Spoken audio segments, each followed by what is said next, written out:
Oh, and welcome to another edition of Indiepocalypse Radio. I did. I was like, I'm doing so good. I hit all the things, and then I worried for a moment that I did not hit record, but I hit record, like a pro that I am. Welcome again to the show. I am, of course, Andrew, the host of Indiepocalypse Radio. That being the kind of splinter radio show associated with the greater alternative underground indie game anthology, Indiepocalypse. We are here today with two guests who have nothing to do with Indiepocalypse outside of the broader space of games, perhaps. But that's part of 2024. It's my goal is like, what if I just emailed anybody and like, hey, do you want to be on this show? And they might go, yes. They might go, no. They might simply not answer an email. But here we have two people who answered an email and said yes. Our first guest, who you may know from either her own personal work or the game Hill Agency Purity Decay. It's Megan Bird. Megan, how are you doing today? I'm good, thank you. So, sorry, what was that? Oh, that's me. Okay, that's me. Uh-oh. Um, hello.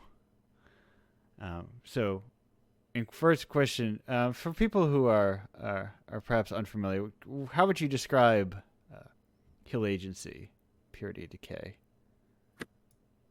I mean, the simple one line I've given people is it's an indigenous cyber noir detective game. Yes, which is a That's very that's the one line. Usually the question I then get is what's cyber noir? Which oh, I feel okay. like at this point isn't really a question since it's become its own genre. Right, right. Um, but it actually was a term we stole from jazz Like the musical genre. music.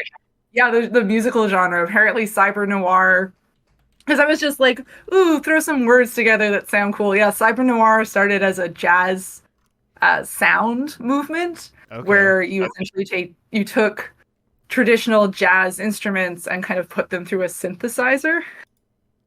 Uh, okay. Now I'm like, okay. Yeah, I mean that makes listen, music has got it all figured out when it comes to having a dense number of inscrutable genres. Yes, yes, I am here for the inscrutable genres. Like vaporwave has, well, vaporwave is now it's kind of its own niche, but Yeah. as an umbrella term, I think it's got something like 20 subgenres to it. Right, right. There's a million, there exists within it Simpsons wave. There is Yes. there is I played at the top of this show music from the Weather Channel because it's sick as hell. And that I is love that. and that is like somewhere between like that like jazzy kind of like but like you feel like someone listened to that was get vaporwave in their brain, and they're like, huh, let me let me figure this out. Yeah, And I mean, but that sort of like mall, I don't know what would you call it, muzak. yeah, And then the fact that you're taking it in while it's being processed through these like low quality speakers in a large cavernous room. Because malls never paid to actually get a proper sound installation. They're just no, yeah. like, let's take these computer like meant for your old PC style speakers and just like crank them up to 11 and yeah, the distortion's part of it. Yeah, and you get like little flavors as you pass individual stores and kiosks which are also playing their own music. And Yeah, and I think it's funny how when we think about how culture is consumed, especially when people are doing like the historical stuff and they're recording things and what they're always obsessed with is getting like the highest fidelity recording, they're totally forgetting a lot of times that that's not how it was consumed. It was consumed through these like low quality speakers yeah, so that the actual synthesis of that culture was not this high quality soundtrack or film or anything like that. Like I think this is a thing that so I'm a bit of a cinephile. yeah, This is kind of a thing I've been having an issue with these high def remakes, and you can't get the film versions anymore. right, And right. the high def digital remake does not look as good on the big screen as the film does because it was designed for film. It considered the medium first before it considered like what it was filming. Um And so then it's just, yeah, I just feel like there's this whole disconnect in the space of historical conservation. Not usually with the actual conservators, I think, because there's a legitimate reason for wanting to have a high def, high quality recording. But for those who then turn around and like, here, consume this now. This is exactly what you would have gotten then. I'm like, no, it's not. No, it's Right, right, not. right. There's like, I mean, chances are I mean, you might get it on like a projector on a film screen, which you're already going through two different like non experiences you're not going to get on home in both like the projection service and the surface you're seeing the film on. But then also like how many people were seeing things in cinemas and not just like at Right? home or Yeah, yeah, because like the 90s would have been the dawn. Yeah, most people who started consuming cinema, big C cinema, would have consumed it through television with this made for TV edit or had it cut into pieces so that you could have commercials in between. And so you're going to be getting these like different experiences by watching it there versus like watching it on the big screen. Like I can't remember. I feel like a lot of rom-coms I saw as a kid were all on like city TV Sunday afternoon kind right. of thing. And like there it's even more apparent to me at the time how like vapid these stories were because they would cut, go to commercial for like what I think the max you were allowed was 5 minutes, but that's a 5 minute break in the story, and then you'd come back and you'd feel like I haven't missed. I've not emotionally disconnected because I never emotionally connected in the first place. Right, right, because you're not like, oh no, I lost the thread. There's like, You're like, there's no threat. right, right. Especially if you're on your third one and you're like, oh, I know what the thread is. The thread is all the same. It's just like, no, you It see was it. funny too. Yeah, What? I was gonna say you see Oh, I it was in the just reverse sometimes if you're watching TV shows after the fact and you feel a commercial break in like the cut of the show. you like know because everything just unnaturally like halts for a second. You're like, Right. what's happening? Or a scene like sometimes a scene will like repeat itself a little bit, like if it ends on a dramatic beat, because you want that dramatic beat to scoop you right back in once the commercial's over. Yes. And it creates this weird kind of like, yeah, they were not playing flax in malls, No, on no. uh, on the finest things, and people, believe it or not, people still go to malls, sort They of do. I like. mean, I'm in Hamilton, Ontario. We have a mall. People still go. It's also very depressing. I have two within driving distance. One is depressing. One is like it's like it hasn't changed at all. It's still fully loaded. Teens everywhere. Damn. Mall walkers, the whole crew. Like it's like, oh, this is just as it was 10, 20 years ago. But people have there's phone charging stations now. Yes.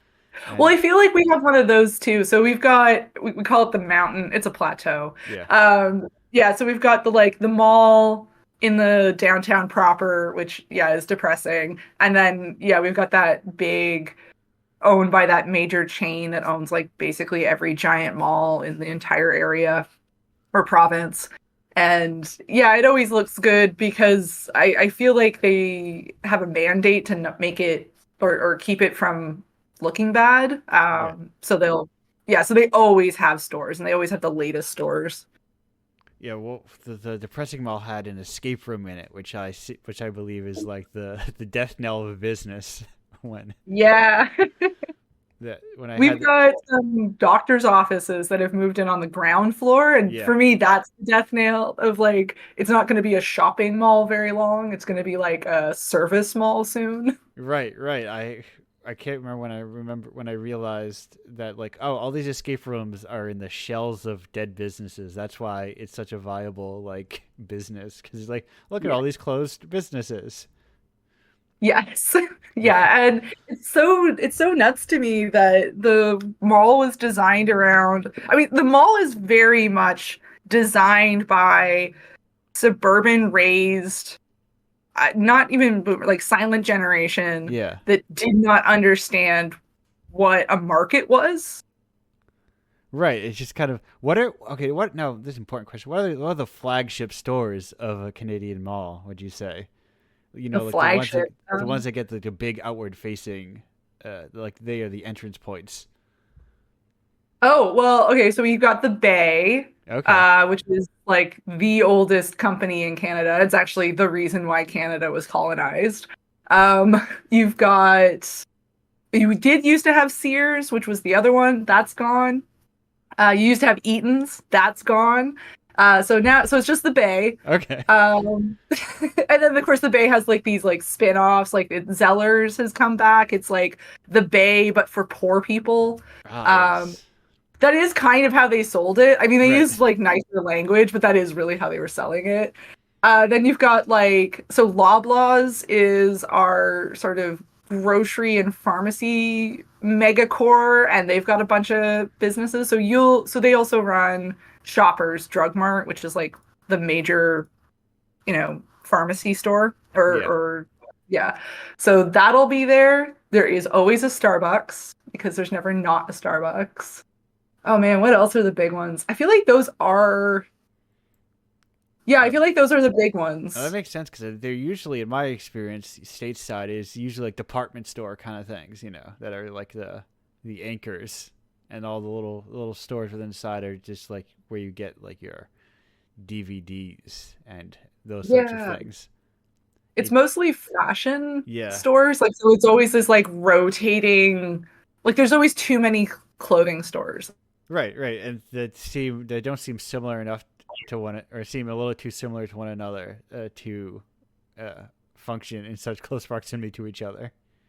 Well, but you can almost like look at them as sort of like, okay, so you are from this socioeconomic Ah, ethnic yes, background. You are ages 12 to 14. Shop at this store. Are you 20 to 25 or 30? Shop at this store. Are you 40 and over? Shop at like that's like it's literally set up as we know you're in a particular like socioeconomic ethnic group. So we've just broken these stores up into age ranges. right, right, and that is, it's it kind of, and in this kind of, I think, attention to detail kind of helps when you create digital spaces too. Yes. Because it's like it shows like, oh, you need, like, paying attention to the world around you is an important thing, and it feels like, it's how you can notice when people feel out of touch, when things just kind of like don't make sense, or like, the storefront sort of things are missing and that kind of thing. Yeah, and like that actually was a big part in the designing of Hill Agency was just thinking about like, okay, so this is what's going on politically, economically, socially in this space, in this area. What kind of impact does that have on the buildings? What do they look like? What kind of stores exist? New buildings, what did those look like? Well, who are they for? What purpose do they serve? Like we put so much thought into that when we were designing the spaces, and that has been the one big compliment I think we've had, that these spaces feel, I guess, real, for lack Yeah. of a better word. Yeah, it's a kind of like hard to quantify thing, but it makes sense when, like, sometimes things are not like perfectly, like, part of it is realizing that sometimes spaces, real life spaces, are not perfectly designed. Uh, Yeah, yeah, exactly. And also trying to do a lot of like hinting at or storytelling with the environment, yeah. which I have noticed some people is just like flying over their head. I Right. feel like what's happened is at this point, because I think for so long, I think for the last almost decade and a half or maybe 2 decades, environments and games have felt very just slapdash. We didn't think about it, or we thought about it, but we didn't think about it in terms of like the reality or the viability of what this would be in a real space. Right. So like a lot of craftsmanship went into making it look beautiful, but not a lot of thought went into like, well, does it make sense for this old Wild West town to have this space if you're like does it make sense for them to have a brothel if you're also telling us that there's like a raging particular Christian group that hates this stuff, like,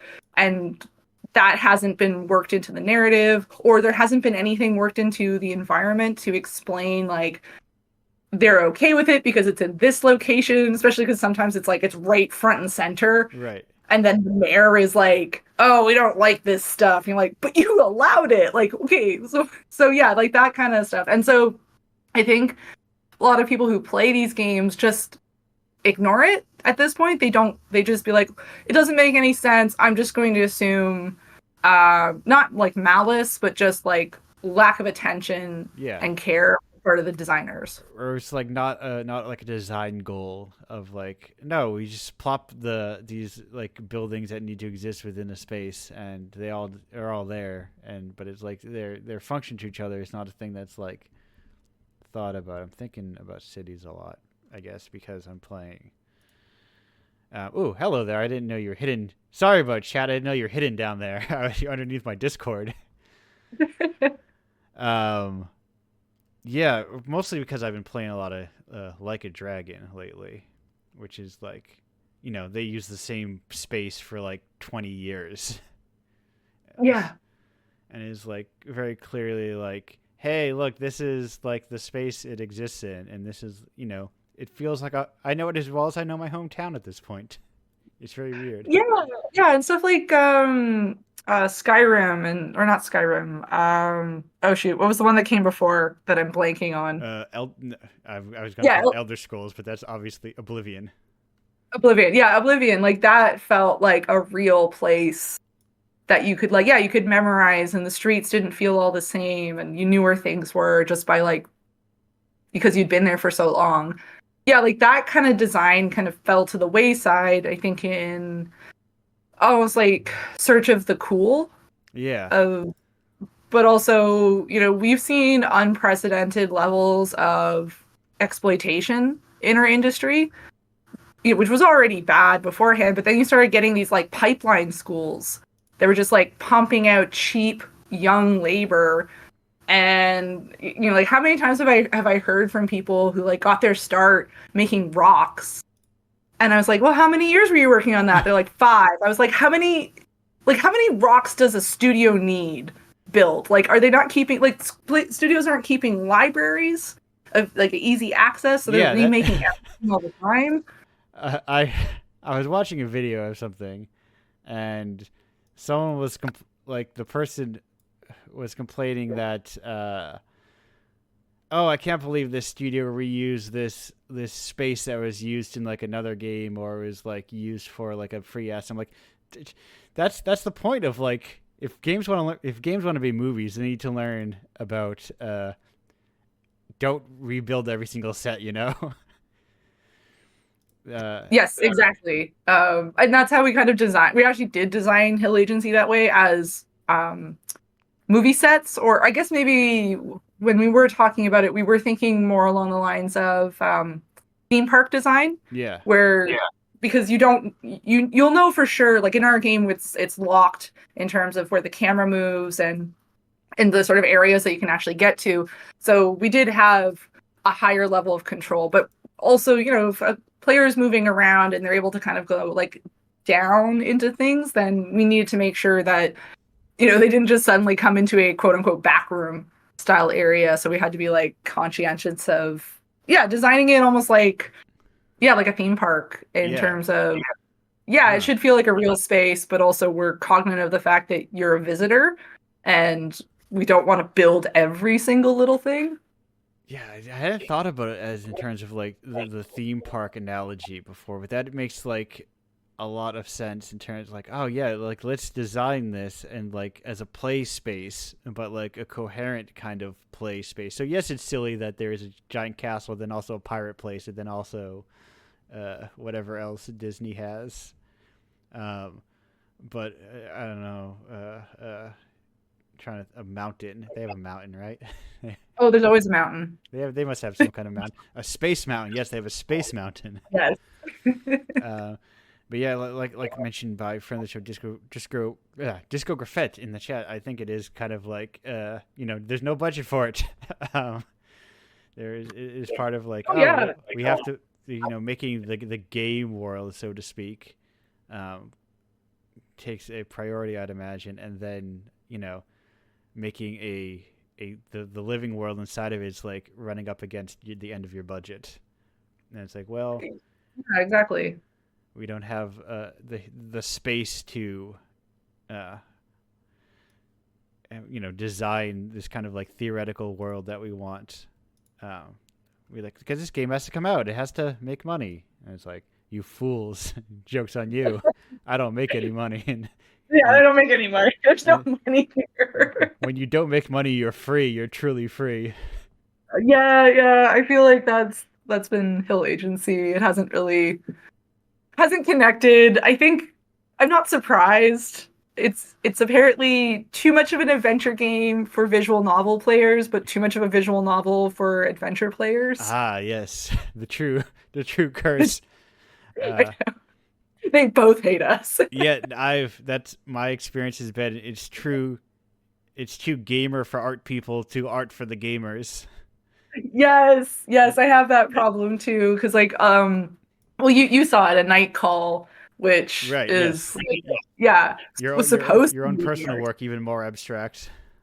super abstract. And well, I do a lot of work around like utopia building and thinking, because like one of my big things is we've gone through like capitalist realism for so long now that Yeah. it's not it's at the point that like the adage, it's easier to imagine the end of the world than the end of capitalism, is like, it's not even a joke anymore. It's not funny, because we really are lacking people just coming up with new options and exploring them.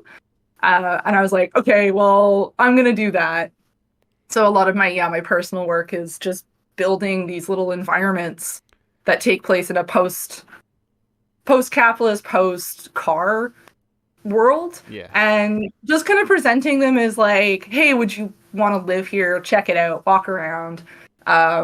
It's one of my things with when it comes to like utopias thinking, like everyone goes on and on about like, oh, it's just so unrealistic. I'm like, capitalism is utopic thinking. Like this, if we just had XYZ, or if ABC was perfect, capitalism would work. I'm like, that's utopic thinking. Right. Right. It's like, Like, oh, we're all producing exactly what we need to do. It's a perfectly efficient society.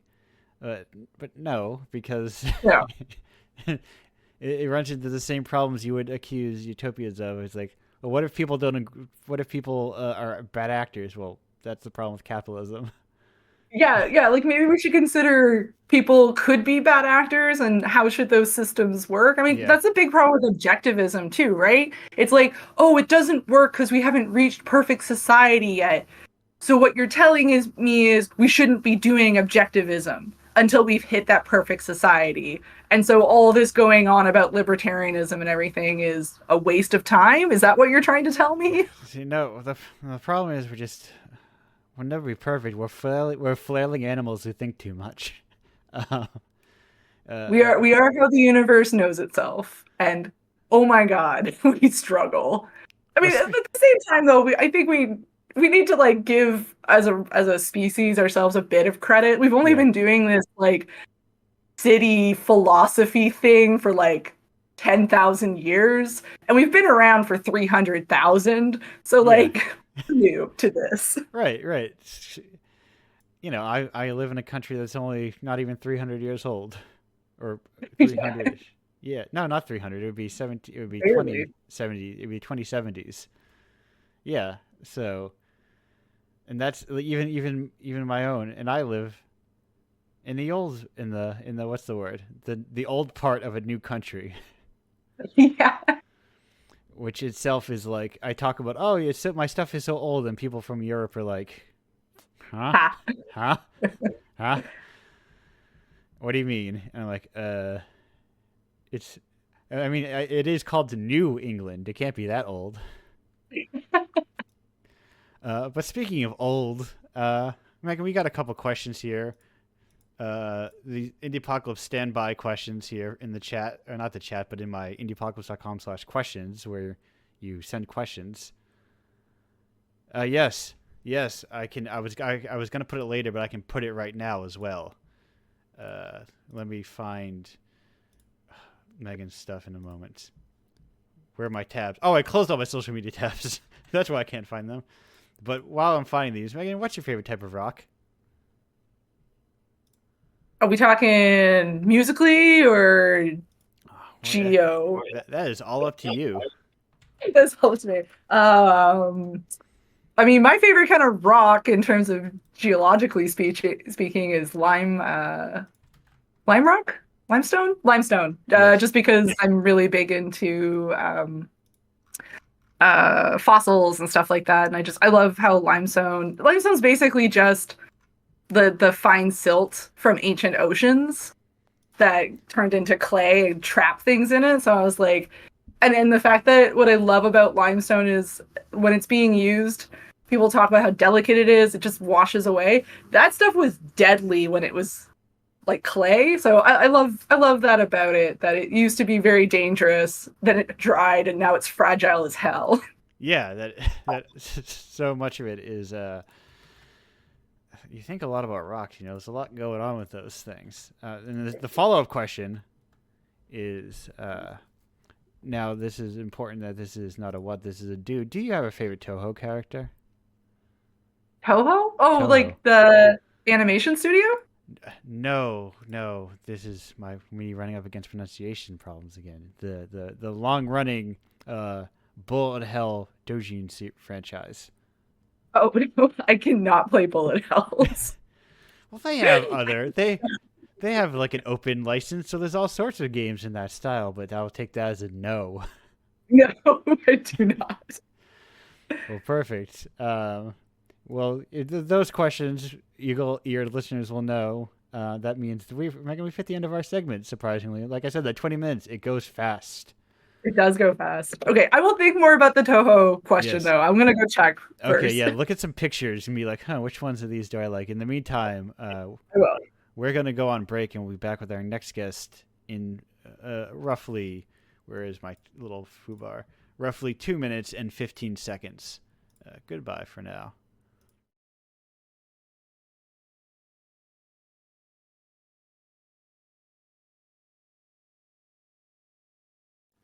Hello and welcome back to Indiepocalypse Radio. That was the Lapetites with avoiding shopping. I also want to issue a correction. I got hit by the metadata curse last last week when I played a Harumi Hosono track, and it said it was from 2022, but no, that's a lie. It was from 1973. But I got hit by the re-release bug. But anyway, that's just my particular bit of bookkeeping for the, uh, you know, 6 to 7 people who see that and go, that date's wrong. Uh, I know. I thought I was cursed by it. But speaking of, we're welcome back to the show. We've got our next guest here. Also, like I seen, not really Indie Apocalypse at all, but the doors are even more open than they've ever been. We're entering the new era of just, hey, let's just hang out more.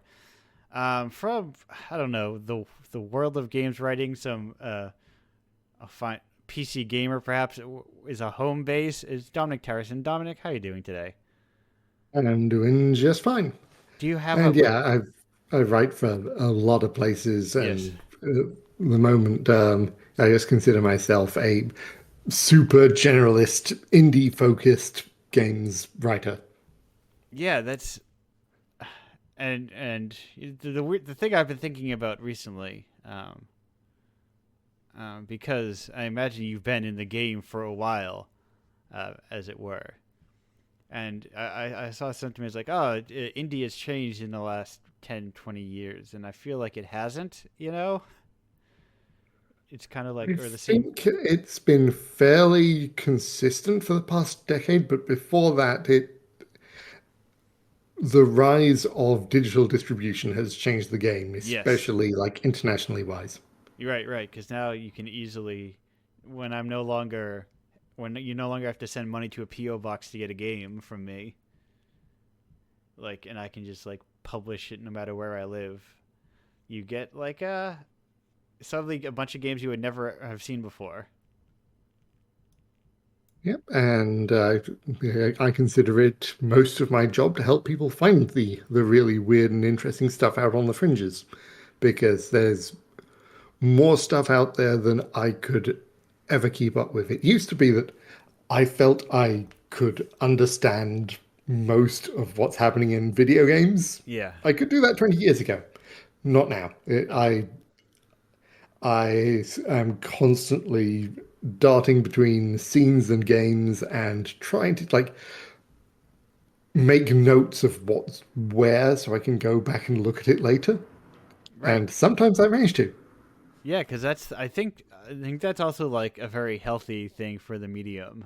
Just like the recognition that nobody can, keep up with all of video games. I think that sentiments existed for a while back when you bought an NES and there were like 500 games on it. That's sustainable, I guess, like mentally. But now there's infinite. We've got nigh infinite games. Yep. And I am just stupid enough to try and keep up with them all, which What is it? why I have a Steam wish list that is 2,048 items long. Yeah, I have. That sounds like my. Oh, I can't look at it anymore because it doesn't show it in Firefox, but my Bandcamp just my to listen to list is like 3,000 pages. Yep. That sounds about right. It's like wholly unsustainable. But what is the most recent kind of like subgenre, subcategory, little niche you found yourself in? Well, this past week, my personal obsession has been things that have been made with the Doom engine. Oh, Because Doom turned 30 years old just a couple of days ago, and there are approximately 115 games made using the engine, only 8 of which came out in the 90s. yeah. No, I.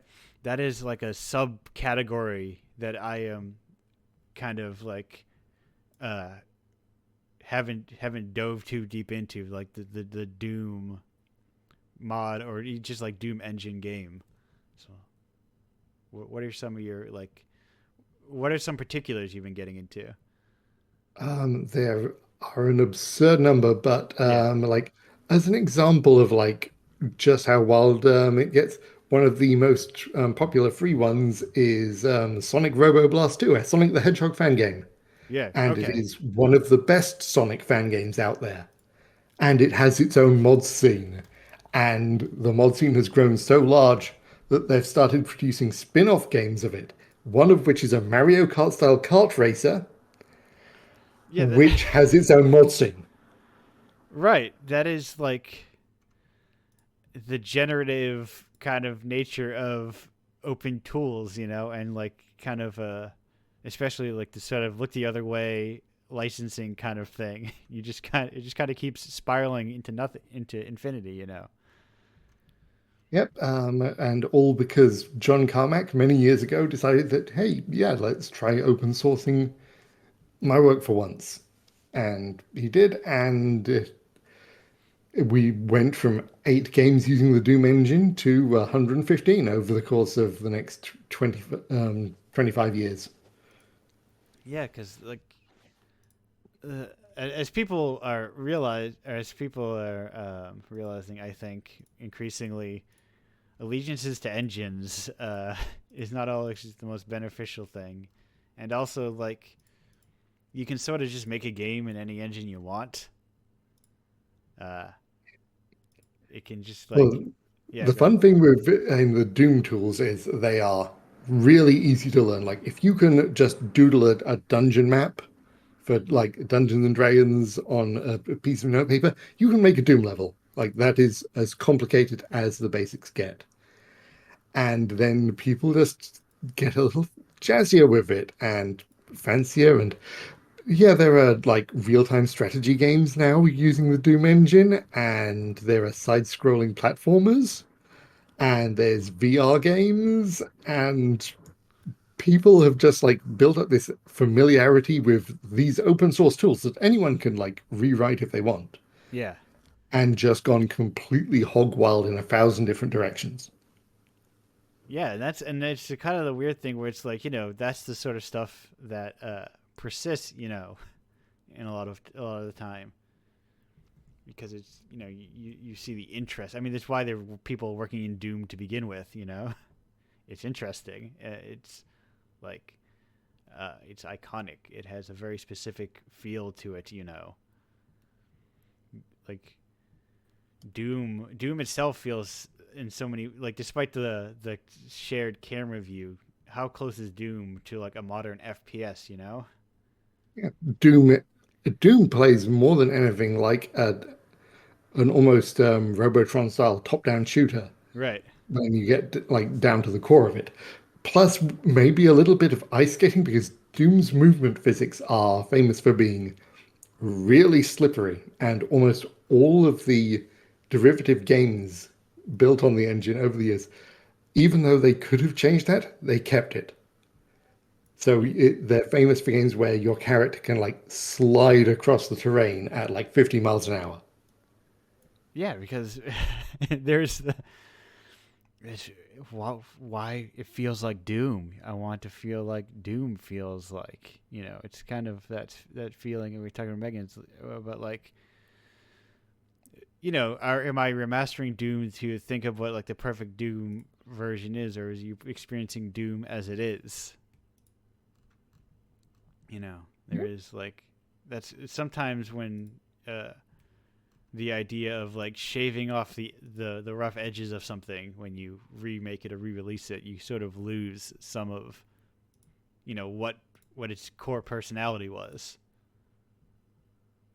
Yeah, and I'd say that all of the later Doom games, Doom 3 is that's a almost survival horror game, Yeah. and Doom 2016 is like a modern take on the arena shooter, and then Doom Eternal is a full-on like almost Bayonetta style character action Right. game with platforming elements, and it's Doom has changed so many times over the years, but that original design is absolutely timeless, and people are making more stuff with it and more interested in it than ever because today, well, this year we also got the most famous Doom mod of all time, myhouse.wad.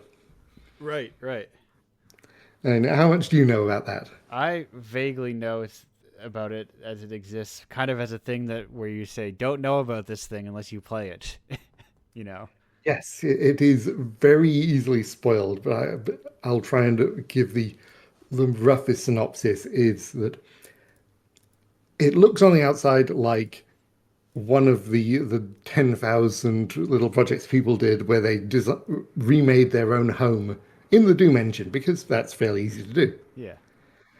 This one has the backstory that this was a long lost file that belonged to a modder's friend who had passed away some time ago. And he went back to like remaster it and then release it to the public. But he worked on it to the point of mad obsession. And years later, he releases it onto the Doom World forums and says, hey, this is a tribute to an old friend. And people go and play it. And well, it starts out as the quaint little old school Doom house map, and then it unfolds into an existential nightmare that can stretch on for like 4 or 5 hours. Yeah. I know And what I you're talking don't about. want to spoil where it goes, but it gets dark and weird and heavy, and it wears its media inspirations on its sleeve. If you've ever read House of Leaves, you know what you're getting in for.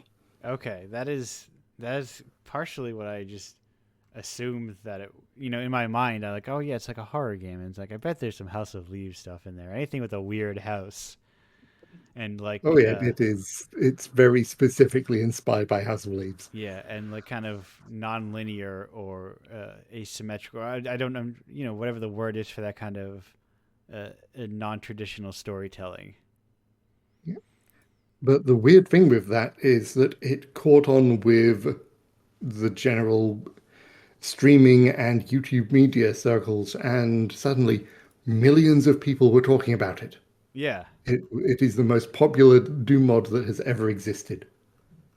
Right. It's the beauty like of horror, Yep. where I was funny. I was clicking around to articles, and here you are. It's you wrote this. Yeah, I wrote about it for PC Gamer. You did. I immediately after playing it, I went to my editor and said, I've got to write about this. Like, Yes. I don't even care if you pay me or not." He thankfully did. But yeah, I Right. got to Yes. just tell the world about this because it is wild. Yeah, and I think that that shows like a mentality. I think I kind of been thinking about the idea of like I feel like culturally we're moving towards like people are more often looking to be sold to than like looking to find something. If that makes sense. Uh, Yeah. and that is like, and when you're not really looking for something, you stuff like myhouse.wad, just like how do you find that unless you're on the Doom forums, the Doom mod forums. And to this day, still nobody knows who made it. Right, right, and that's part of it doesn't hurt to have that kind of like something you just make, just something you make and make for its own sake, and that exists and it will connect with people, and then like I wonder, Yeah. how close are we? Is there, because it came out just this year, so I wonder how far are we from like the my house likes. Yeah. Oh, there's already been a few, but there have been also some things that covered similar territory before it. It did not come entirely out of nowhere. Right, right. But yeah, there's already people like trying to do whatever they can to like build on, if not like the story of it, but the vibes, Yeah, that the feeling of going into something relatively mundane and getting increasingly out of your depth. and that is, oh, truly, truly. Okay, I should probably play this at some point because that's also as mentioned in the earlier segment, that's also kind of like an element of noir, and a thing, just a general concept that I love of people just like, oh yeah, it's a no getting far, far too far outside their depths than they're capable of. Oh yeah, that this is absolutely what it is. Like it advertises itself on the Doom World forums as being just a 10-minute wander around someone's house. Yes, And my first playthrough took about 5, 6 hours. that's also a good thing to know because sometimes I wish games put a runtime on there. I need to know how if where I can plot out how much time I'm going to be spend playing a game. Yes, Um, it also expects you. I mean, it kind of assumes that the player is familiar with Doom right. and also is willing to really investigate. Like there is a true ending in there, and it doesn't tell you that there is one.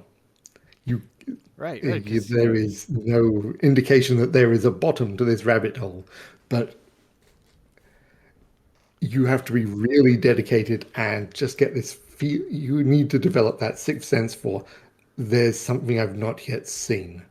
yeah, that is like, and that's part of like the benefits of the internet. This kind of community culture, and like working this idea of, hey, games as a communal puzzle solving sort of thing, even if they aren't like strictly ARGs or something, they're like almost built for that sort of thing.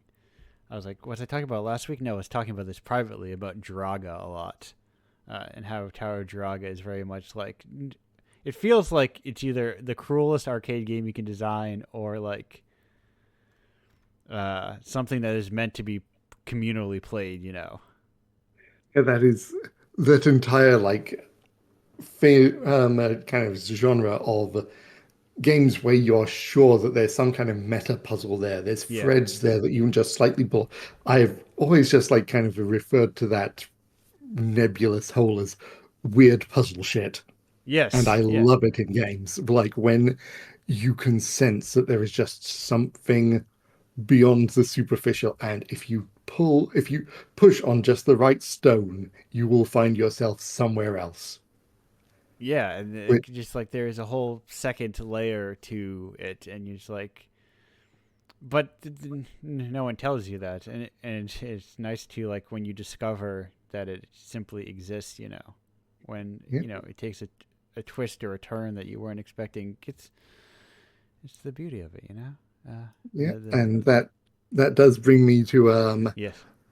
like the game this year that I have probably obsessed most over and been hooting and hollering about to anyone that will listen. Void Stranger. Okay. No, that Have because you heard of that or played it?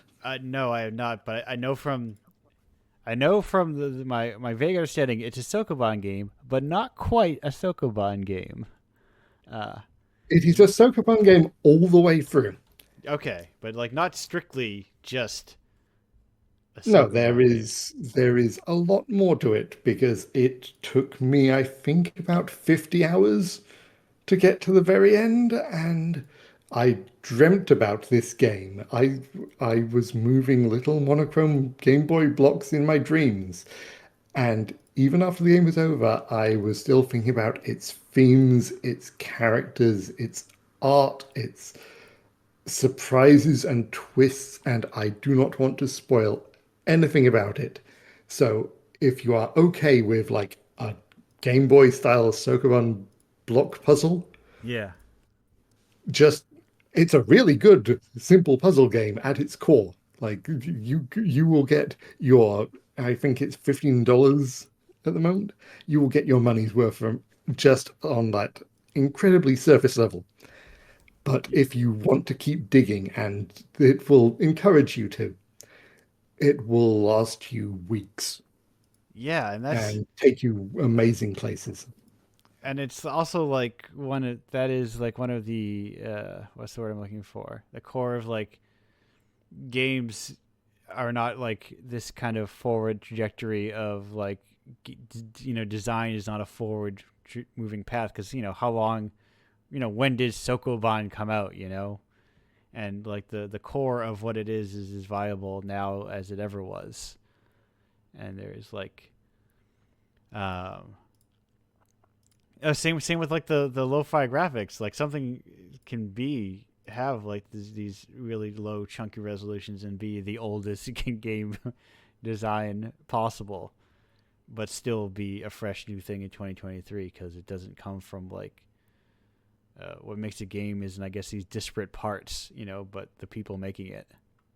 Yeah, and that's and Void Stranger in particular is meant to look very much like an old Game Boy puzzle dungeon crawl called Cave Noir, Yes, yes, and it like it does a very specific like touchstone. If you've ever seen Cave Noir, you see it and it looks familiar, and you're like, okay, yeah, let's have a look at that.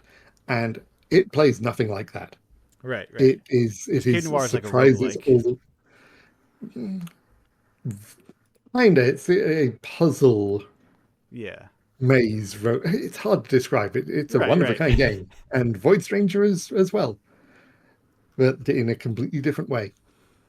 Yeah, it's And one yeah, of those. it's by like a two-man team from Finland, and they'd only done one game prior, which was a vertically scrolling shmup. Yeah, I was just looking at their catalog, which is yet one other game. Yep, and it is one of the best shmups that you will ever play, and it has its own fair share of secrets and surprises in there. But even if you plumb all of its depths, it's only a couple of hours long. Right, So I right, assumed that Void Stranger was in development a lot smaller, a lot less time, that it would be like a fun afternoon or two of searching for secrets. And no, it took me a month. yeah. For Zero Ranger came out in 2018, so I'm betting they worked on that for a while. And not Zero Yep, Ranger, Void Stranger, that is. yep. And Now it is one of my favorite games of the past decade, easily. I am looking at. Unsurprisingly, I look first article down was once again. Hey, look, who's a familiar byline at the top? And once again, Yeah, I am filled I with am weirdly prolific. with mystery and like because it's weird. I was talking to like friends about movies, and we are talking about how like I think we were talking about Mulholland Drive, and we are saying like you can't actually spoil Mulholland Drive. Like you just like, and there's a lot of movies and games like that where it's like you can't actually spoil them because they're just like that's like how the stories are told. If you don't experience them, you can't like. You're not fully understanding them unless you're like, experiencing them firsthand. And that I feel is like now I got to think about voice. Just too many video games to play. Dominic, you give Yeah. me too many video games to play. Yeah, yeah. How do you think I feel? This is my curse. I know. You're putting Cave Noir back into my brain. Yeah. Uh, But the thing with Void Stranger is it is incredibly spoilable because oh, okay. it's one of those puzzle games where knowledge is everything. Like you do not know the full rules of the game until dozens of hours in. Yeah. And every player figures out different rules at different times. Like I've watched people stream it, and there have been people who took a completely different route through the game than I did, Okay. simply because they had those intuitive leaps at different points. Right. Right. Because it has like a different sort of I imagine it has like a tool set, and how you work within your tool set is Yeah, kind of and many of the tricks and tools that you can use are not explained explicitly, but yeah. the game kind of nudges you into using them accidentally. And then you go, aha. And then suddenly you realize that, hey, I could have used that like 10 floors previously to go over there and do this. Right, right. It's kind of like now I'm getting down rabbit holes. Now I'm on hardcore gaming 101 as I fall into often thinking about games because Dominic, I've got two important questions for you. You've had time to prepare. What's your favorite type of rock? The most indulgent frog possible. Like we are Okay. talking like noodling 20-minute dream theater stuff. Yes. Thank you. Perfect. Also, Yeah. polished granite Okay. because I am a cook as well, and I that's the best for worktops, and it is also nice and shiny. And now following that up, do you have a favorite Toho character? I got spoiled by this in the interim, but I strongly identify with Patchouli, and I can lazy, works from home, slightly surly, never leaves pajamas, always tired anyway. Like this is like I can identify with this strange housebound creature. I you might say that the show is recorded in pajamas 90% of the time. And with piles of books surrounding me, I am also a general fan of the Scarlet Devil Mansion. Um, its various denizens. It's just the cool. It's the cool one. I can't help it. It's the cool one. Yep. It's where all the immortal vampires live. Yeah, and also tying back to the Doom stuff, Yeah. there is a Toho Doom game on Steam, I Am Sakia, and it has a VR mode. Oh, you know why There is not? a VR Toho Doom game that you Yeah, can just that's buy for real money now. why. Well, that's the charm of just the open license. Just Yep, open source tools, open license, and completely unhinged fans. yes, yeah. That is like truly it is like the purest design. It's kind of where you get that of just like people making kind of what they want to make, like or exactly what they want to make, and maybe it's like man, it's just the stuff that sticks with you.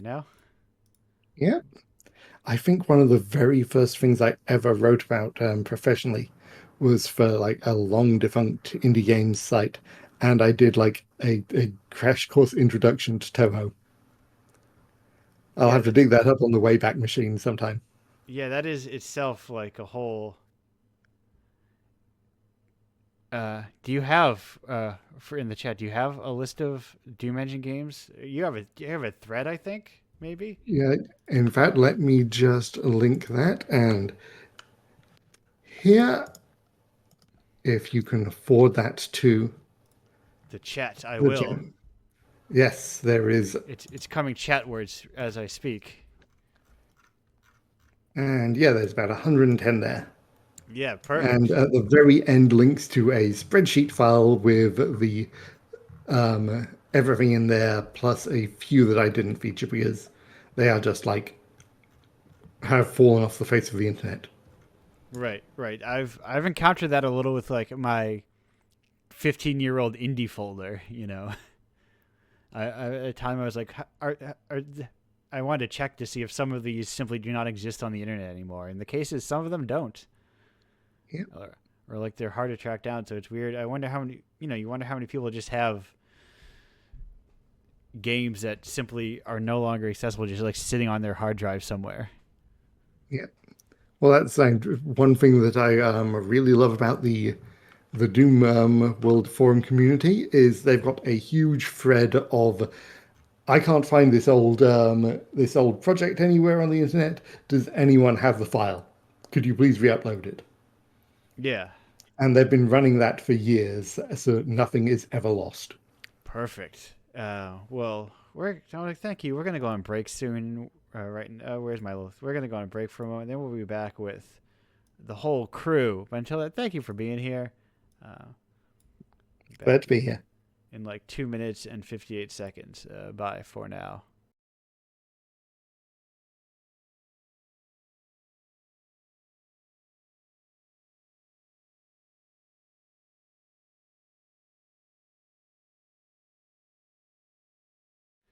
Welcome back to Indiepocalypse Radio. That was Liz Scott with Loners Only. We're back with the whole crew. We're talking about, hey, wouldn't it be hard to live in America in the break? But Yeah. um, that's something I didn't realize until talking with other guests. Or one of the things that I forgot about is like, where I live, there's a state option where if you don't work, you still can get health insurance. It still costs money, of course, America. But having a job is not a necessity. And I guess that's not true everywhere. It seems very strange. It seems very, even within the backwards place we are, seems even backwards by American standards. But who knows? Anyway, the whole crew is here. I did not send that email I was trying to send. I got very close though. What am I doing? Let me look at someone who did not claim it and did not download it. I'll just borrow theirs. I'm sending out codes to Indiepocalypse. Uh, but that said, hey, important question. Gaming. What if people talk about for gaming? Mario. What do you guys think about Mario? What's your opinion on Mario? The little guy. He runs left to right a lot of the time. Sometimes he runs front to back. Sometimes he walks around in a 3D space. Weird little guy. And sometimes Ubisoft give him a gun. Oh, they do give him a gun. I can't believe they gave Mario a gun. Yeah, that feels so antithetical to him. Yes, I have heard. There's a couple of YouTubers I follow that draw a hard line that is not Super Mario. That is Superb Martin. Now, no, I guess I should be asking you. Sorry, Dominic. Tell me about how do you feel about the Gianna sisters? The the Mario across the pond, so to speak. Uh, Archaic and jank even when it first came out, but the semi God, it must be like almost 10, 15 years old now. Yes. But the reboot series were okay for their time. Probably Yeah, haven't aged that great, but they were okay. they definitely feel like of an era.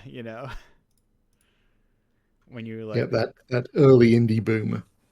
yeah, like there's something about like just like the level, like the way they look, that like is like so distinctly like it feels like whether they are or not, it feels like it was made in X and A. You know,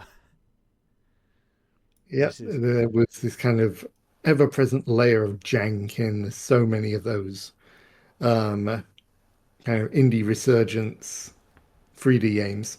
When are we bringing back Xbox Live Indie Game Core? You know. I think most of those games have now like fully migrated to Steam. Yes, yes. That, but that kind of like 99 cent weird sort of marketplace. It was a very strange kind of like aesthetic to it. I don't know how to describe it, but It was yeah, kind of almost exactly the same vibe as the like PlayStation Net Eurose stuff. right, right. Which is his own kind of like It was very garage design. yes, yes. And I love like that kind of like garage dev or bedroom dev. I'm trying to keep trying to find the right word for what indie with no budget is. You know? Yeah. Although I've been playing some games this past week that really like typify that style as well. There is Picayune Dreams, which is a at its core, it's kind of like Vampire Survivors, but it is shortish, story-based, surreal, and very, I would say, like indie render core. Like you just look it up on Steam, it Yes. is, and it has an amazing breakcore soundtrack. Can can somebody make a good survivor like? Ah, I'd say this one was pretty good. I mean, the bosses are actually involved and challenging, and I saw the an ending within like an hour or two, and then the true ending a few hours later. yeah. I'll admit this is one of my own particular I don't know curse genres where I'm like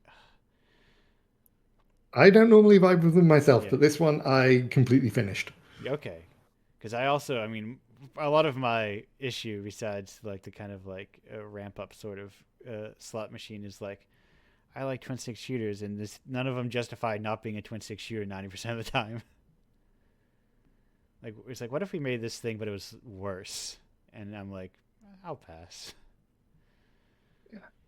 And I think that the appeal of it is that old Flash game standby of it's a numbers go up game. It It is is there, something yeah. that you just when you are too exhausted to really play any more involved games.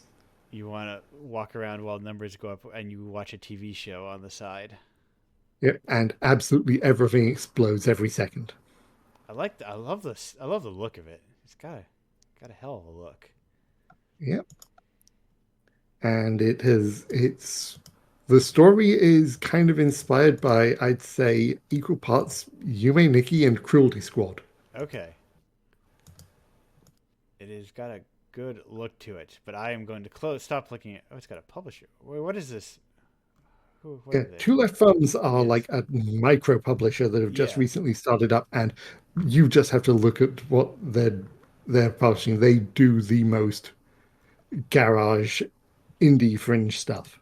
That is their entire vibe. Okay. Yes. Yeah. They have Fancy Pants in their library, which Yep. is or flash game kind of stuff, or within a certain era of flash game. Yeah. I think that of like the tiny indie publishers out there, they are one of the ones to keep a close eye on because they they are going out and approaching the smallest and most fringe indie developers, just saying, "Hey, you've got a really funky style going on here. You want our help publishing?" Yeah, and I think people want more of a funky style than you would be led to believe. You know. Yep. And they sent me a key for their most recent game the other day, Schism, which is even more of a weird vibe. It reminds me of like end of DOS shareware era, but really lo-fi. Yes. No, I am looking. Okay, I'm closing out because I'm looking at those now. But yeah, I am endlessly fascinated. But time, man, time. Yeah, yeah. I will be quiet and let others take the spotlight. That's me. That's me just lamenting the lack of time in the world that one has, and don't get two jobs would be my recommendation. You find yourself with very little time. Yes. I mean, finding indie games is most of my job, and I still don't have enough time for it. Yes, I mean, I get some of them in just by the convenience of having people give them to me, um, which is a helpful kind of thing. But even then, it's like I have very little time to then like, because I want to read a book sometimes or watch a movie. And my greatest shame is that there are very few games that I finish. I play, I try everything that I can, Yeah. but finish very little. Oh, I think that's my problem. I'm the opposite, where I'm like, besides the time recently where I sampled a little bit of every game in the NES's library out of curiosity. I generally play. I play things sometimes. A lot of times I will play like a series to completion, or like a single developer's work to completion, just because I get down these like little holes of, well, I want to try everything they've got. Speaking of like super old Flash indie, did you Yes. ever play Original? Oh, Like the original cozy game maker. Oh yeah, yeah. Oh, In fact, I that was one of the first things I checked out the other day when I finally installed Flashpoint, which is like cool. a Flash launcher slash browser of like every Flash game archived. Oh, okay, I'm getting that. It's really, really good. Like you can just type in the name of any old Flash game and it'll be there. You click one play, you're in. Oh, amazing. Yeah, I grew up on that. That those are actually like I do understand why cozy is blowing up right now. Like when you're having like a hard home life, that stuff is really it's really useful. yeah. As a way to just kind of relax and take a break. I am. Yeah, it's funny to think about the idea of, oh right, Flash games were indie games. Yep. Well, like And the almost entirely nature, lost media now. Yeah. yeah, a lot of them. But also thinking about, okay, I know how awful it is, but like Indie Game the movie and like all the people they highlighted, they cut their teeth on new grounds. Right. Like they were all Flash game makers and even up until I would say like 2000, like I don't think you see a shift into people who are kind of not who did not start in Flash until like what, like 2017. Yeah, or and I mean, there's still like the waves of Flash legacy kind of like floating around still. Like Yeah, Finji, like whatever they comes out of they Flash. launched the new Alien Hominid game just the other day. A Mm. few weeks ago now. Yeah, I remember it blowing my mind when that game was like, you can get Alien Hominid on a PlayStation 2. Yep, and now there's a sequel, and it's Yeah. pretty good. Yeah, I mean it is at its core. I mean, it's But I think it's a good yeah, example of how where our devs get their very start really impacts what they're going to make when they finally get money. right. Like the reason I think we saw that shift in 2017 was people who had never made a game before had access to things like Unity for 4 years and made a game. So like as much as I don't like where Unity's gone, it is really interesting to see how what tools we have access to really does affect what kind of games we do make or can make. Because like now, oh my God, what is it? Like 5 years now after 2017, we're seeing this sort of rise in Game Boy style games. Yeah. Right, because GB Studio's been around for how long now? Like, probably longer About than I thought it. However yeah. long I think it's probably been around for longer. Yeah, probably. Most of the Game Boy style stuff I've seen has been made with Game Maker, Yeah, right. Yeah, Oh, Game including Maker's back, Void Stranger. baby. I love it. It's yeah. I'm And s- then was it Playdate? yeah. It has been around for 2, 3. Oh my God, time has lost. Is it been more than 3 years that Playdate's been around? May, maybe Yes, but progress on it, I think, has been like glacial. It's been like Yeah. getting a new game every couple months. So yeah, so we're starting to see a pickup in that. So I wouldn't be surprised if we're gonna start seeing like even older style. Like, do you remember like the Tamagotchi style LED yeah. games? Yeah, like I'm feeling like we're gonna start seeing a big proliferation of Uh, those.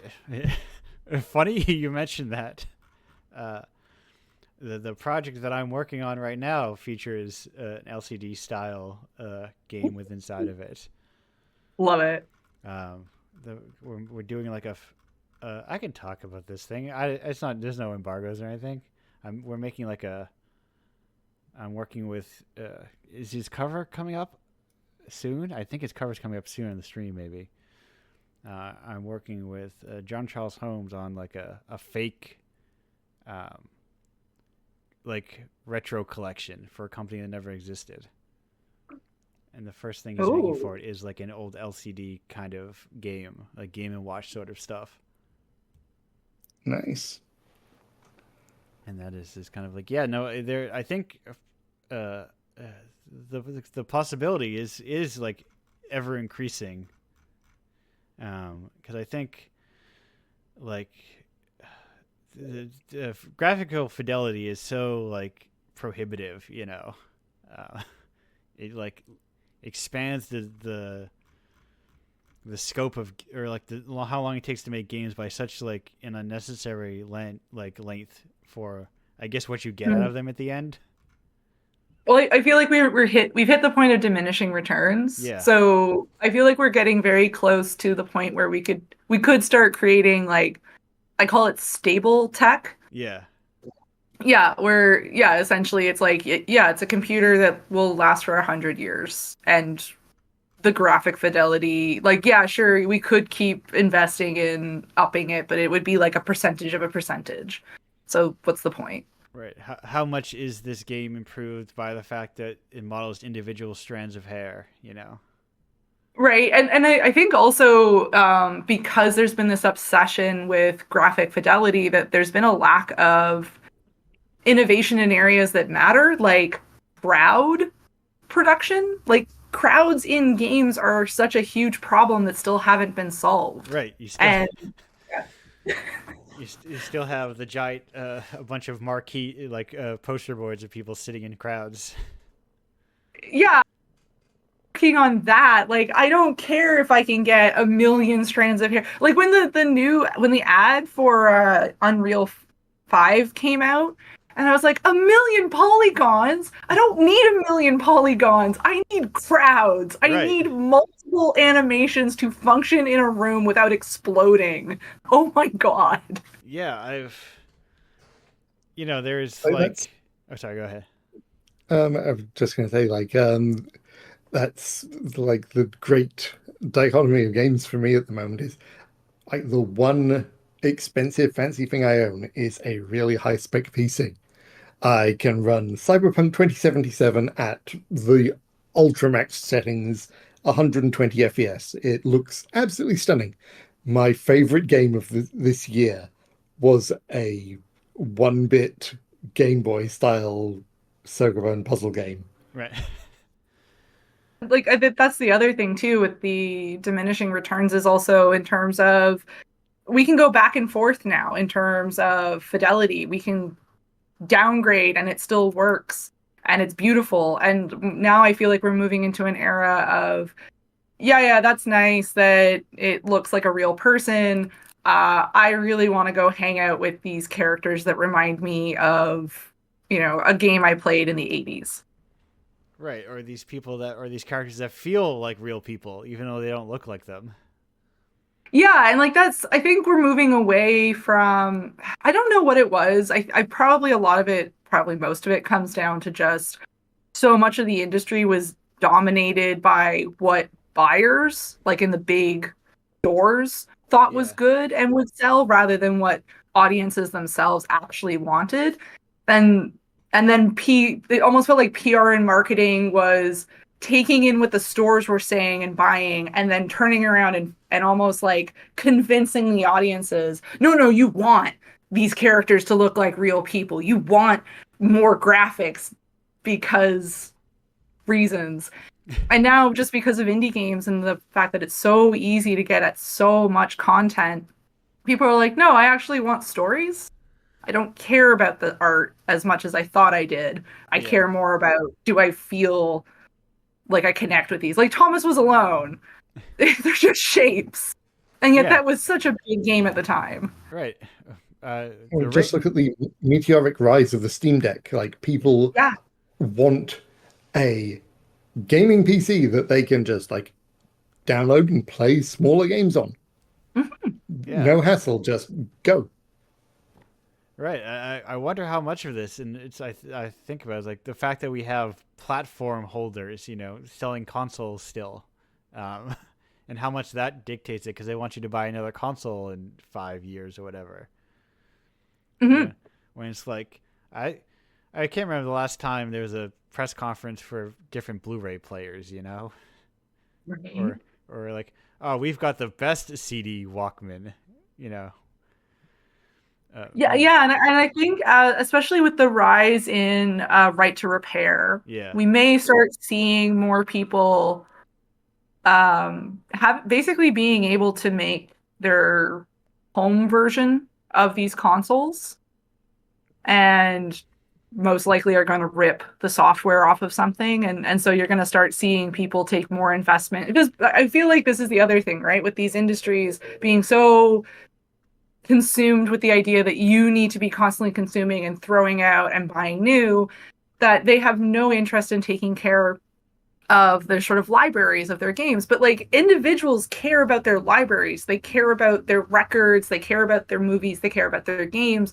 So, just the way that some like audiophiles go through the trouble of building their own record players, I can see that very much happening for games where you're going to have the specs are going to be available online. Someone's going to rip the software for PlayStations and put it up somewhere to be torrented, and That's people are just going to basically be what's doing that. happened with Mister, with the Yeah, new emulation standard, hardware yeah, emulation standard.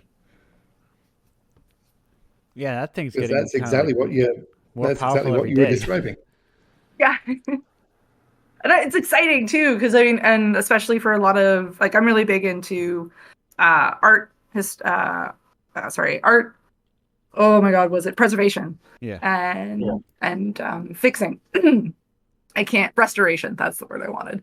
And this software and this hardware and the media that we use is so delicate, so delicate. And I think like that people misunderstand when they're like, oh, once it's on the internet, it's there forever. I'm like, once it's on someone's hardware, a hard drive, it's there forever, Yeah. technically.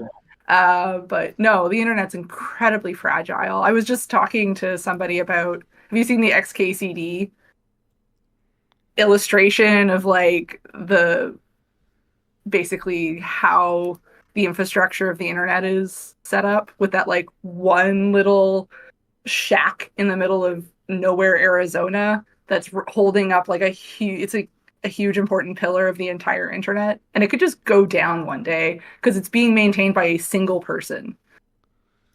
Yeah, that sounds familiar. But also, I know the hardware is more fragile than people think.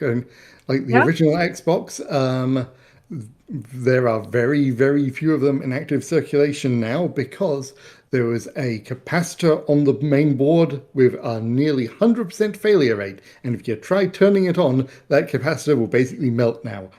The Yes. capacitor doesn't actually do anything much. You can actually just remove it from the board and the console will still work. But Oh my God. unless you remove the ticking time bomb component, that Xbox will die when you next use it. Oh, Yeah. that's a good thing to Yeah. think about because I was Xbox emulation is spotty currently. Yeah. Uh, And I was like, I want to play. What if I wanted to play an original Xbox game? All one of the 30 of them. I would need some way to do it. And I was I, like, I think the Rochester Museum of Play has a few that they've modified. yeah. Is that Rochester, New York, Rochester? There's a lot of Yeah, Rochester. Rochester, New York Okay. has a museum of play that has a video game restoration department. Well, documentation, Right. archiving, and restoration. I don't know what they're calling it now. The Strong Museum of Play, I think. But yeah, that is It's not like too hard to get hold of an original Xbox. It's just that you need to you need to perform surgery on it before you use it. Well, right. no, that's what I'm saying. They have a bunch of those that they've done surgery on to and other things. I think they've even gotten their hands on a couple of like dev kits. Always good to hear. Yeah, because Yeah, that's so that's the big thing they're trying to do now is get like dev kits for like every major console. And yeah, try to get as much information as possible. Right now they're focusing on sort of like the older ones, which makes sense. They've been around for over 20. Oh my God, I think they've been over for 40 years. And some of them are the most delicate because they were just figuring this stuff out. So it's really hard on some of these older, especially the ones that like never really made it out of the 80s.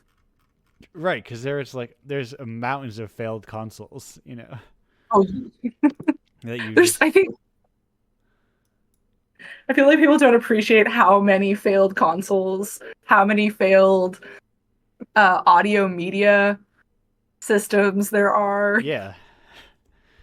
Well, There's even outside of the failed stuff, there's like vast numbers of systems that just weren't big in America. Like Japan had so many microcomputers and PC spin-offs.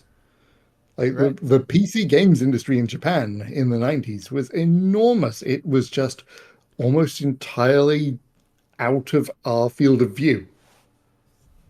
Yeah, and stateside, we did not see much ZX or Commodore stuff, at least as far as I know. I mean, we probably did, but my sphere of influence, my awareness of it was not until years and years, and I never knew anyone who owned either of those. Granted, I guess I'm a little bit past that age-wise, but that's close enough that someone would Yeah, still have a I Commodore had a lying couple around. of friends with ZX Spectrums, but I barely remember that era. Like Yeah. it was a bit before my time, and I'm 40 years old and graying. Yeah, video games. They're an old medium now, or older, which is kind of which is a good thing, but still such a baby medium at the same time. And like, Yeah, Oh yeah, like compared to books, we're barely even a toddler. right, right. And compared to film, yeah. yeah. Compared to I mean, books, everything else is barely like Yo, born. baby. 50 years is a long time in human terms, but Yeah, also in the grand scale of civilization, it's a blip. right. It's a blip. Yeah. Yeah, that was when just back to your sort of the title of like Indiepocalypse. I remember when people started bandering that around, like, oh, Yeah, is Steam gonna be the end of good games because they won't be curated by conglomerates? And I was like, does anyone walk into a library and be like, there's too many books? right. That's actually my common. That's part of why I took the cheeky name of Indiepocalypse. Yeah. But that's my main rejoinder is like to that is like since before you were born, if you lived to be like 100 years old and you had 24 hours, you have to sleep, eat, or work or do anything. There would still and art stopped. They stopped making art entirely. There would still be too much art that humanity has made for you to experience in a lifetime. Oh yeah. We've like been making art since we've existed. It's what we do as much as breathe. Right, right. And we're Like like, even okay, if I just limited myself to like the top 10% of games released this year, yeah. it would still probably take me a decade to get through them. Oh yeah. Yeah, there is so much of it. There is like an infinite pile of it. So I just I don't worry about it. No, don't worry. I mean, I think where a lot of the sentiment comes from is like we are in our own kind of end times. Right. Like the horrors are on main on the regular. I get like the I think really that it comes from this fear of, well, what if I pick something and it's bad? Yeah. And that's also okay. Like to be afraid of bad or unpleasantness My is, question then is it interestingly bad? Yes. Because yeah, the there's so much bad stuff out there that is just completely forgettable and boring, and that is the worst. that's Like not you even never bad. want Meh. it. It is the packing peanuts of video games. Oh, It is the candy corn of video games. Yes, I love I that. I love bad art more than anything else. It's truly like a because in my from my experience, bad art and good art comes from the same place, which is humans. Oh Hmm. yeah, Uh, Good. I am seeing the ideas that someone had in their head that they need to get out. Sometimes they're terrible ideas, poorly executed, but you still see like it has that charm of seeing. You see a person in it still. Yeah, like I'm not afraid of making bad art. I'm afraid of making bland art. Right, right. Which I think is actually the fear I have about Hill Agency is that it's okay. Like I think it's one of those things where like it's probably weirder than it comes across at first because so much of it is specifically geared towards a very particular indigenous audience. Yeah. And so there's going to be so much stuff that we're like, oh, this is going to land that are just flying over everyone else's head. Right. You So know, we're like, I yeah, there's a top of the moon in space. there's a uh you know a an awareness like sometimes it's hard to get outside your own head and think what is normal and what is strange and what is not normal and like what you take for granted, as being like, oh, people should know these kinds of things. Uh I live in Massachusetts. I've always grown up around some degree of indigenous culture, but there are probably people in the U.S. for which it is a completely alien experience. Never mind like how far it could be from the Canadian experience of it. Hmm. So there's like and it's like, oh, you're like, oh, okay, well this people will understand it, but it's like, no, the people are like are gonna miss stuff, and you you can't help but make things weirder than you thought you made them. Yeah, like because so we've only had two complaints. Yeah. Like we've only had one bad review, and that bad review literally was like too short for the price. And I All was like, right. that's not valid criticism, Right. but fine. That's I see Steam reviews as buyer beware style stuff. Yes. Yes. So I didn't ask them to remove it. I thought that was fine. That's yeah, if that's a problem for you, I'd like you to know. But the other complaint we've gotten was like this complaint about why does the world look the way it does with this sort of attitude of, oh, you say it's an indigenous universe or future, why does it look like just a overgrown city? And I was like, do you not understand indigenous people? Like, we're not going to go out and destroy a bunch of perfectly good, beautiful buildings because it's not our style. Right. Right. We're not European.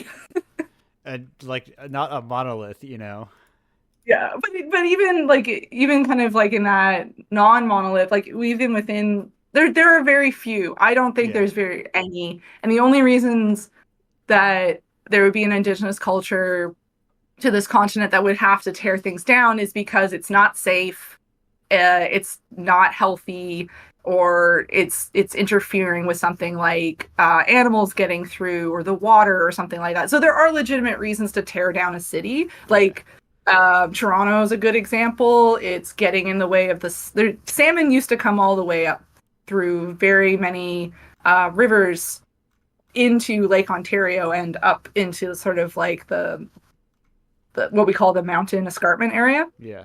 And a lot of the cities are sitting in the way. There's a lot of dams in the way. Yeah, a lot of that stuff would probably be torn down.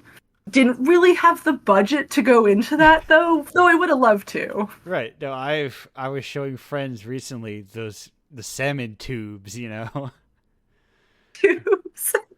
If you haven't seen the salmon tubes, do yourself a treat, listener, and go online and see how they get salmon over dams.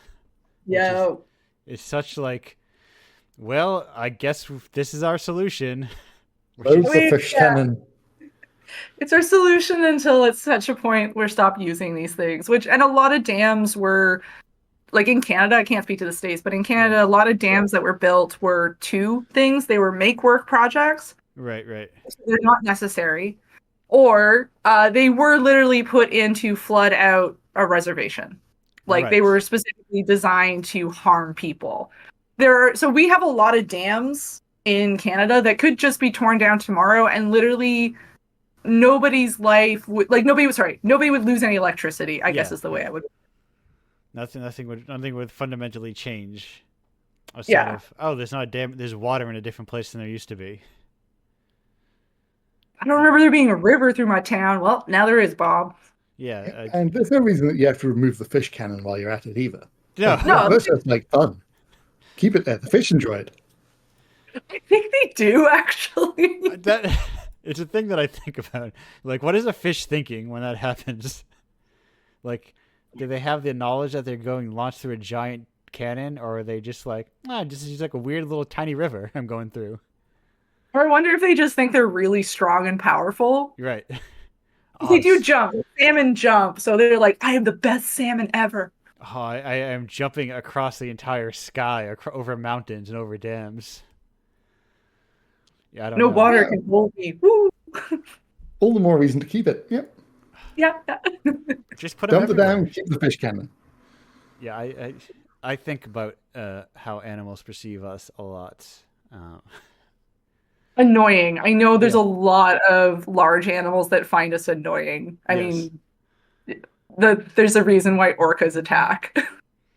Right, it's just like they're like, what are these obnoxious kind of people just like looking around staring at us? They're going on boats to stare at us. Seems weird.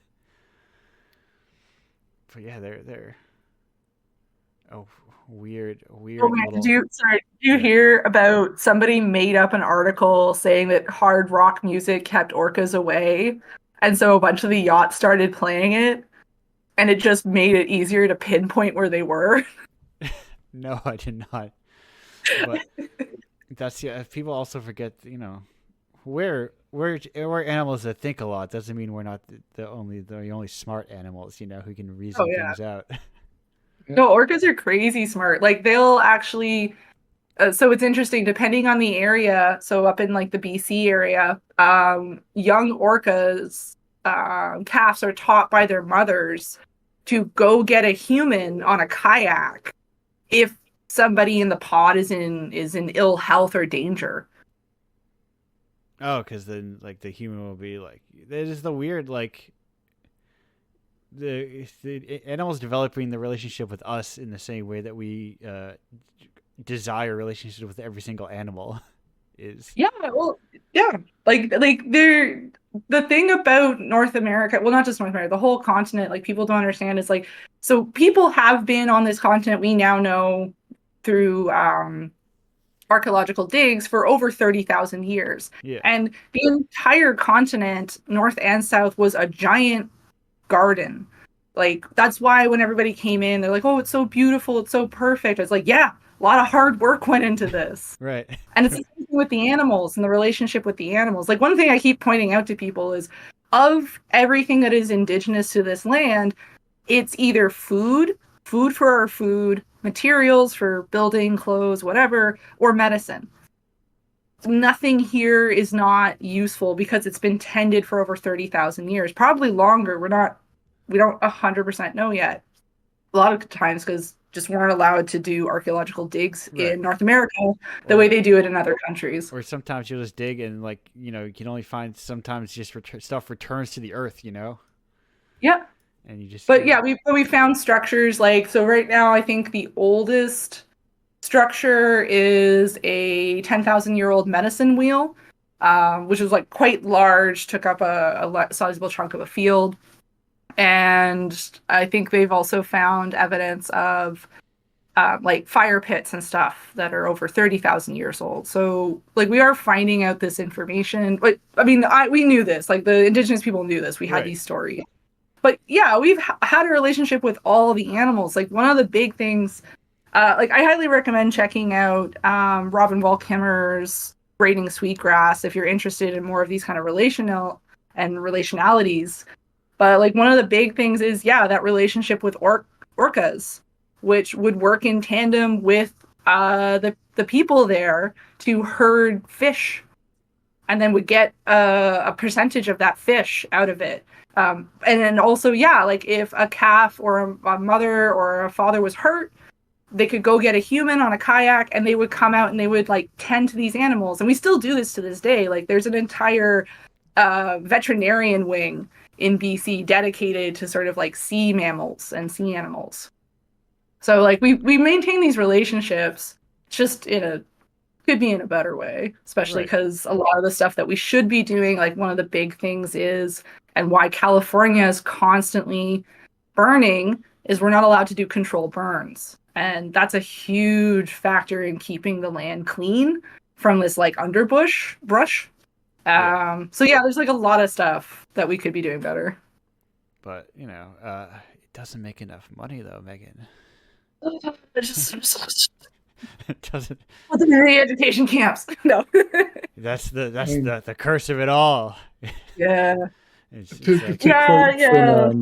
the from Night orcas. Vale, Once the the two orcas most are the two to quote from Night Vale, the two most optimistic words in the English language: late capitalism. It is very optimistic, isn't it? I would yeah. like dead end capitalism. I think that's much more Yes, optimistic. I bring late in the terms of late and dearly departed. Oh yes. We one day. I hope maybe. Maybe I don't. I don't hold out hope living in capitalism, king of the world.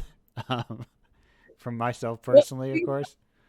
I feel like the big thing that's gonna kill it is probably actually the work from home, the Mm, remote work movement, which is definitely gonna, I think that's gonna be a huge shift in the next 10 years.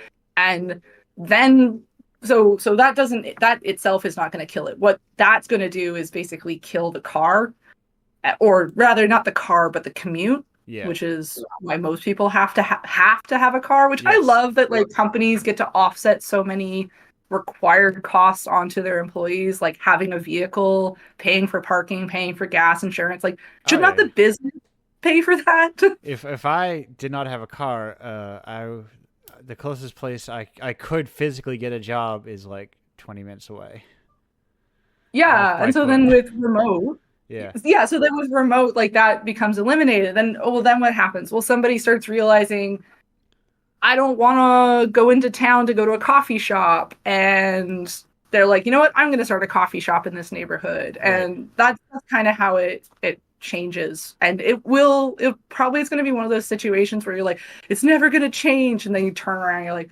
how did my city become walkable all of a Yes. sudden? Yeah. I mean I. And it's very different in terms of like the regions because like I part of me was like, oh, I like this place not being walkable. I like there being like trees everywhere and not just like a million things torn down constantly to make more room for another building. Uh, but it's like, but yeah, but cities, yes. Oh, I truly like the truest nightmare of traveling within into a city. I could never Oh, yeah. imagine living in one. Oh, yeah, It's, I would never live in a city. I consider myself lucky to A, live out in the Welsh countryside. I'm in a small town that has like a handful of stores, Yeah, but I've got no car. But if I need to get further afield, there's a train station about 3 minutes walk from here. perfect. nice. Yeah, and I would never trade all the turkeys I get in the world. I The- mean, I'm in a city, and but we're in the process of so we had a big steel industry here that's actually in the process of coming down. yeah, And now the big debate is what to do with the land, which has been So this whole area that I live in is actually a wetland. And so we used to have like finger inlets where they then dumped a bunch of toxic smut and stuff to create higher land mass so they could put the steel industry on it or Yeah. the steel factories. So that's all coming down. And now there's a debate about what to do because they don't want to clean it up, which means putting a giant cement pad on top of it. And of Well, course, because we still live in capitalism, they're like, we should turn it into some kind of developed center. I'm like, oh, well, right. Well, Megan, it has to be something. It can't just my be God, we can't just ground. rewild it. Like, despite the fact that Yeah. they have an opportunity to basically rewild an area and then put a lovely walk bike lane on the sort of land edge of it so that it's like looking out and then have this like beautiful view. Like this could become a very beautiful place that out of just so much sort of environmental destruction. And no, it's just still like City Hall still has this, we have to make it productive. I'm like, God save us from productive. Right. Right. Uh, on that note, we're getting close to 2 hours of this show. And you know what that means. We get to the point where, speaking of productivity, we got to find out where you can find everyone's stuff and uh, promote your work is what I'm trying to say. That's what I'm trying to get to. This is my smoothest transition to, actually, yes, burnout. Is it Yes. So Achimo Games? burnout.it.io is my personal stuff, and then Achimo Games or Achimo Stawanon Games is the company. Yes, yes. I want to say, because you got to say it before me. I was like, I bet I know how to say that word, and I was so close. Go for it. Go for it. It was Achimo Stawanen, right? Or the thing is, I don't have the emphasis right. Achimo Stawanon. Achimo Stawanen. Yes, yes, Yeah. yeah. Like I said, it's the benefit. Yeah, that's where I learned very late in life that Massachusetts was a hard word for people to say. It was a very Yeah, so was Schwarzenegger. it's a very weird experience. But it's like if you just like let your brain rest for a little, it's actually very easy to say. But you just have to like not let it scare you. So Megan, Yes. for the officially like out loud in the audio portion, where can people find your work if they're looking to find it? They can find me at burnout.itch.io, and burn is spelled BYRNE, and then out OUT. .itch.io, and then for my company, which we do our professional stuff, it's achimogames.ca, achimo ACHIMO games.ca. Yes, that is where you would find the aforementioned Hill Agency. You will find a link to the Steam page for that, but you can also just search for us on Steam and on Itch. We are on Itch. And if you're searching Achimo Games, that'll get you there. Yes, it will also get you all the stuff. That's the thing. Have your own website and have it get you to where you need to go, you know? That's all it does, because I don't want to work on it. Dominic, where can people find your stuff if they're looking to find your stuff? Where is your location? I am very blessed about having the possibly most SEO optimized but easily remembered name on the internet. You literally just type my name in, plus.com, and you've got my splash page. Or you just type in my name in Google and you find my work everywhere. Yes, no, or if we found out today on this show, just search games you like and you've got pretty good SEO there too as well. Yeah, I don't intentionally turn up everywhere. I just seem to do it naturally. I don't know how. I think it benefits for being a loud voice for little things, you know? Yeah. And I am trying to be louder every year. Perfect. No, I recommend it because that's the thing. Right. You know, you need to chasing SEO and chasing like the articles you think people want to have written will only benefit you like in the short term, really, I guess, kind of, not really. Um, but if you write the things you're passionate about, people will find it. It's just Yeah. you gotta take one And on the chin every now and then. my big New Year's resolution is to set up a Patreon and start to do this fully independently. Well, perfect. So if you're out there listening, if you're listening to this in 2024, maybe try searching Dominic Harrison and write Patreon at the end, and maybe there will be a Patreon there. Yep. And I will be adding that to my splash Yes. page as soon as possible. Perfect. Perfect. And of course, your host, you can find Indiepocalypse at indiepocalypse.com. Indiepocalypse has a Patreon where you can get yearly subscriptions in addition to monthly ones. You can get, for only $5 a month, you can get, what's the word I'm looking for? You can get the solely commissioned games that Indiepocalypse commissions each month. If you want like fresh new games from cool independent developers, you can get those there for the price of less than a AAA video game, even. I got tapes, indiepocalypse.com/tapes. If you'd like to purchase physical editions of Indiepocalypse. Talking about, just putting stuff out into the physical space, I've been doing that. There's over 100 USB sticks floating around that have copies of Indiepocalypse on them that I no longer own or in possession of.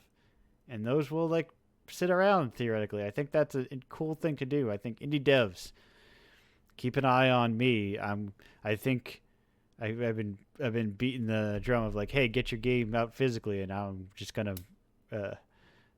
make people do it by doing it for them. I'm gonna offer that at some point next year, probably. So if you want to just join Play on Indiepocalypse, so that's indiepocalypse.com/submit. Submit your game, and it too can be included and get somewhere between $40 to $60, and then $6 or $7 every year, maybe every 6 months. Depending on how it does. Not a lot, but it's not zero.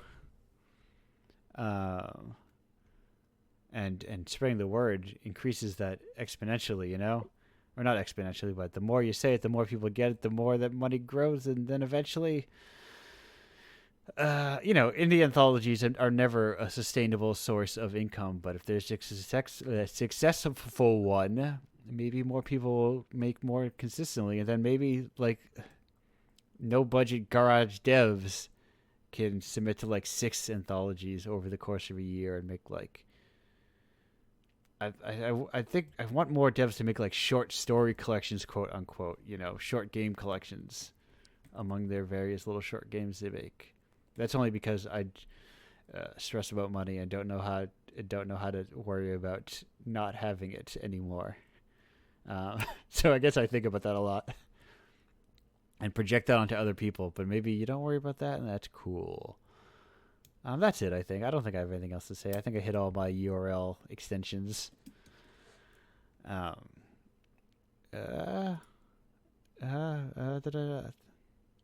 Yes, that's all of them. I wasn't looking at any. I was just thinking in my brain about them. But I was said, Dominic, Megan, thank you for joining me here today. Thanks for having me. Thanks for having me. Glad to have you. Glad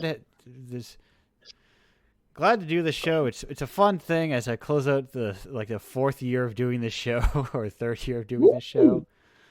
Fun to hang out. Fun to, because as I say often on the show, what are the odds that we would all be in the same physical space to hang out? It's very low.